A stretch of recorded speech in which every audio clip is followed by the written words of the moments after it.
Was a phrase, isn't it, in the royal history books, where you're summoned to see His Majesty the King or indeed Her Majesty the Queen, and they've requested that you turn up. And in the old days, you simply had to.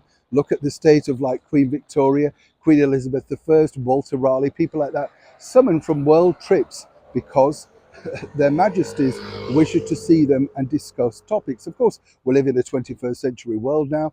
Zoom, all sorts of things, Skype, everything takes over.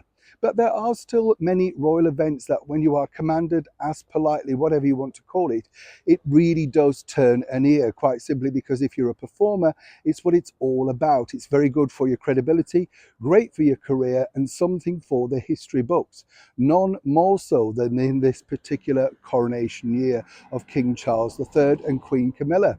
Now, every year since 1912, bar I think 2 episodes, one in 1956 with the Suez Crisis, and I'm not sure of the other date, every single year there was a royal command or royal variety performance. This is a major show that is normally televised now, and it's where artists are asked to appear in front of their majesties simply because they want to be entertained, to put it in a sort of a light and fluffy way. But there's a real serious thing behind this. It started way back in 1912 at the insistence of His Majesty at the time, the King, and basically it was for performers who'd fallen on hard times, people who couldn't afford to live, maybe fallen out of favour, had bad managers, agents, taxes, all of that sort of stuff. Now, these royal variety shows actually fund many different sort of sources. The most famous one really is Brinsworth House in Twickenham, where retired performers can live out their years with, amongst likewise, many of the doors and homes and cubicles and things are named after famous theatres like hippodromes, palaces, empires, that sort of stuff. It's very sweet, the staff are wonderful, and they do an amazing, dedicated job. Many famous faces have gone through those doors and sadly played out their last curtain call there.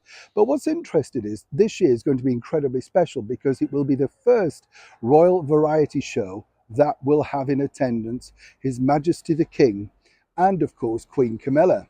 Now, last year we had Prince Edward and Sophie, the Duke and Duchess of Edinburgh, in attendance, and still a great event. But as I say, if you're a performer, you really want to be a first, and this is going to be a first, not only a first in front of the King and Camilla, but also a first for the history books.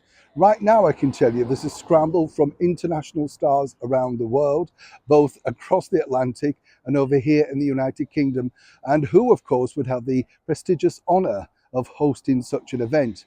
We saw, of course, the brilliant Lord Grantham, Hugh Bonneville, recently take to the reins very well, I thought, at the coronation concert out in Windsor. Now, would he be asked back? Remains to be seen. But either way, if you are looking forward to a spectacular royal variety show this year in front of the very first time King Charles and Queen Camilla, and you're a performer, make sure you keep that last week free in November for transmission early December over here in the United Kingdom and a day later around the world. It's set to be a spectacular show and, as ever, one for the history books. Neil Sean in the very heart of London.